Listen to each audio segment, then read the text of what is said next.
وہ دینے جا رہے ہیں عمران خان صاحب اور بشرا بی بی صاحبہ کے خلاف. اور یہ جو چیزیں جن کا میں نے آپ کے ساتھ گفتگو کے آغاز میں ذکر کیا تھا وہ بھی اسی پولیٹیکل نیکسس کے حوالے سے ہے. اس کی میں تفصیلات آپ کے ساتھ آگے چل کے شیئر کروں گا.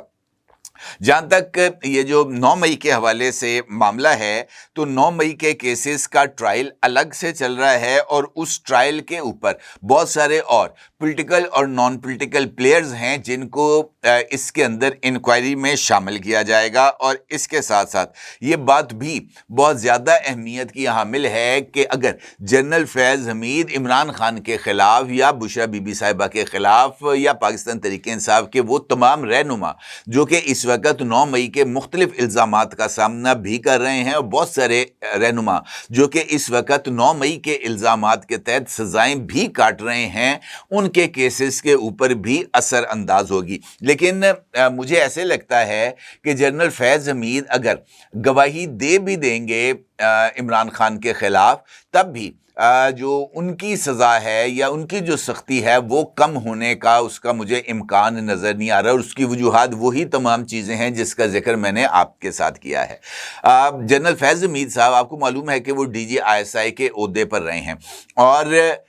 D G I S I کے عہدے پر ہوتے ہوئے یقینی طور پر ان کے پاس بہت ساری چیزوں کی جو دسترس تھی وہ موجود تھی. اور اس سے پہلے چونکہ وہ ڈی جی سی کے عہدے پر بھی کام کر چکے ہیں یعنی وہ کاؤنٹر ٹیررزم کے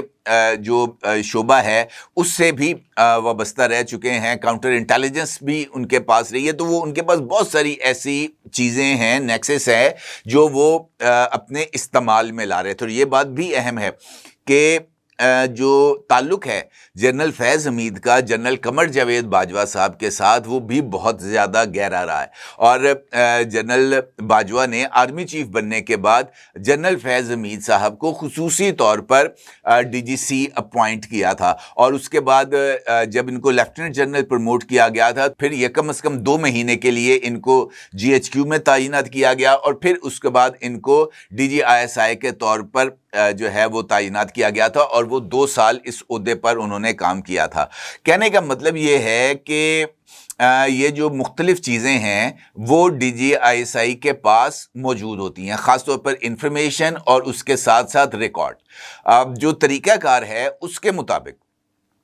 آؤٹ گوئنگ جو ڈی جی آئی ہے وہ آنے والے ڈی جی آئی کے ساتھ سارے کا سارا ریکارڈ کو شیئر کرتا ہے اور پھر اس کے بعد ایک ڈی بریفنگ کا سیشن ہوتا ہے اور اس کے بعد جو بریفنگ ہے وہ نئے ڈی جی آئی کو دی جاتی ہے اور جنرل صاحب دوبارہ اپنے جو بھی کام ہوتے ہیں اس پر جا کر لگ جاتے ہیں.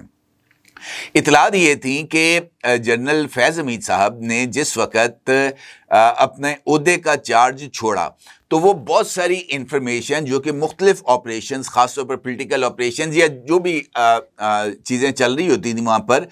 وہ اس کا سارا ریکارڈ اپنے ساتھ لے گئے تھے. اس ریکارڈ کو انہوں نے ایک ایکسٹرنل ہارڈ ڈرائیو میں سیو کیا تھا اور وہ ایکسٹرنل ہارڈ ڈرائیو انہوں نے اپنے کسی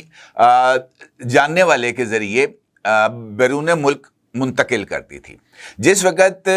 ٹاپ سٹی کیس کا چل رہا تھا معاملہ سپریم کورٹ آف پاکستان میں جسٹس قاضی فائز عیسیٰ کے روبرو, اس وقت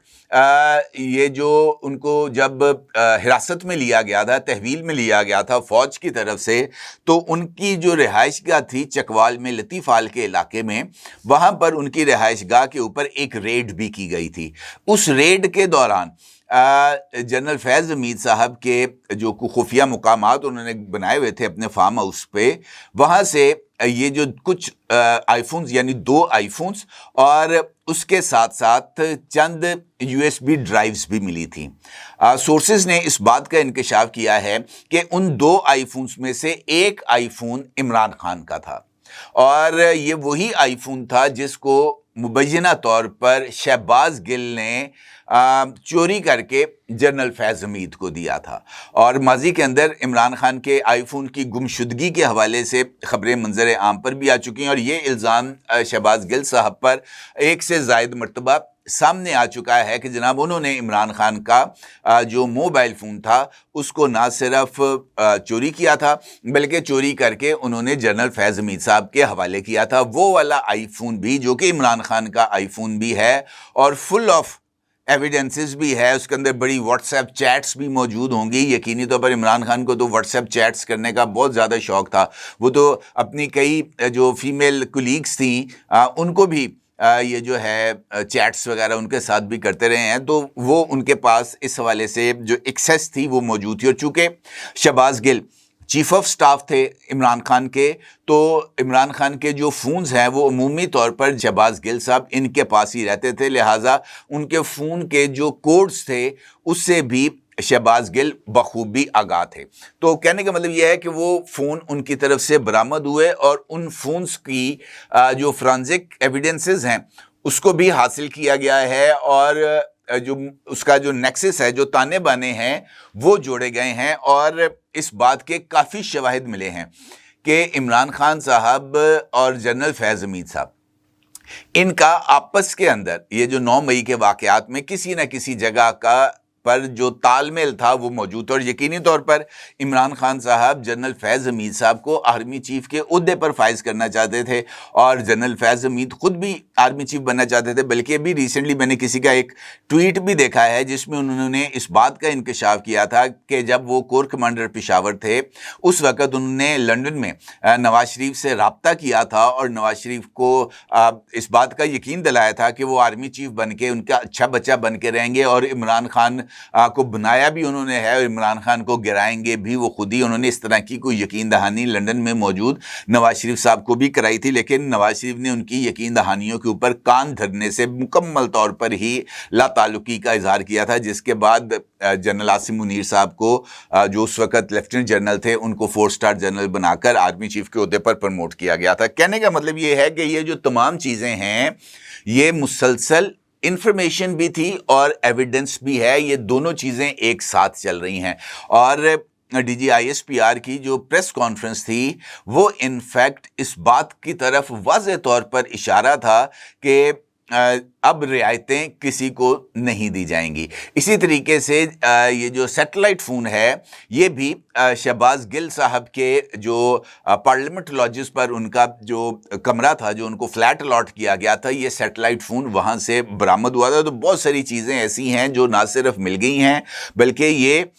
آگے بڑھیں گی, اور جو انکوائری چل رہی ہے اس میں ممکنہ طور پر پاکستان تحریک انصاف کے بانی چیئرمین عمران خان سمیت اچھے خاصے قداور رہنماؤں کے ساتھ ساتھ مختلف ادارے, خاص طور پر عدلیہ سے تعلق رکھنے والی چند شخصیات بھی اس کے دائرے میں آئیں گی, اور آنے والے دنوں میں اس حوالے سے کچھ زیادہ ہمیں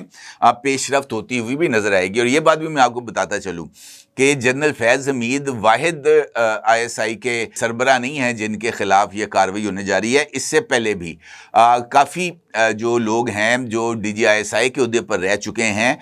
وہ مختلف جو کارروائیاں ہیں ان کا شکار رہ چکے ہیں, کیونکہ یہ ایک ایسا عہدہ ہے جہاں پر اختیارات بھی ہیں, جہاں پر وسائل بھی ہیں, جہاں پر بہت ساری چیزیں آپ کے ساتھ آ کر جڑتی ہیں. تو یہاں پر اتار چڑھاؤ کے خاصے امکانات موجود ہیں, اور کم از کم میری نظر میں جو میری یادداشت ہے اس کے مطابق تو 7-8 لیفٹیننٹ جنرل ایسے ہیں جو کہ D G I S I کے عہدے پر رہے, لیکن ان کے جو کیریئر کا اختتام ہے وہ خوشگوار انداز میں نہیں ہو سکا جنرل فیض حمید کی طرح. اس میں جنرل حمید گل صاحب ہیں, وہ بھی افغان جنگ کا کریڈٹ بھی لیتے رہے, انوالو بھی رہے, اور پھر آخرکار انہیں اپنا عہدہ جو ہے وہ چھوڑنا پڑا تھا, اور پھر ان کو فوج سے بھی باہر جانا پڑا تھا. اسی طریقے سے جنرل اسد درانی ہیں, lieutenant general Javed Nasir, lieutenant general Ziauddin Butt, lieutenant general Mahmood Ahmed, lieutenant general Rizwan Akhtar اور لیفٹیننٹ جنرل فیض حمید. یہ وہ تمام شخصیات ہیں جو کہ آئی ایس آئی کے اندر موجود رہیں, اور ان تمام کے کیریئر کا اختتام ناخوشگوار انداز میں ہوا. کوئی گرفتار ہوا, کسی کا کورٹ مارشل ہوا, کسی کو قبل از وقت عہدے سے ہٹا دیا گیا, کسی کو سزا سنائی گئی اور کسی سے استعفیٰ لے لیا گیا. تو یہ ایک لمبی کہانی, اور دیکھنا یہ ہے کہ جنرل فیض حمید کا یہ جو اگلا پڑاؤ ہے نیکسٹ اسٹاپ اڈیالہ, اس کا اب کیا بنے گا, اور اس کے بعد یہ جو معاملہ ابھی تک انڈر انکوائری ہے وہ کس صورت میں اس کا فیصلہ سامنے آئے گا. اپنی رائے کا ضرور اظہار کیجیے گا. آپ کو بہت شکریہ. اللہ حافظ. کیا آپ ایک بزنس اونر ہیں اور چاہتے ہیں کہ آپ کا برانڈ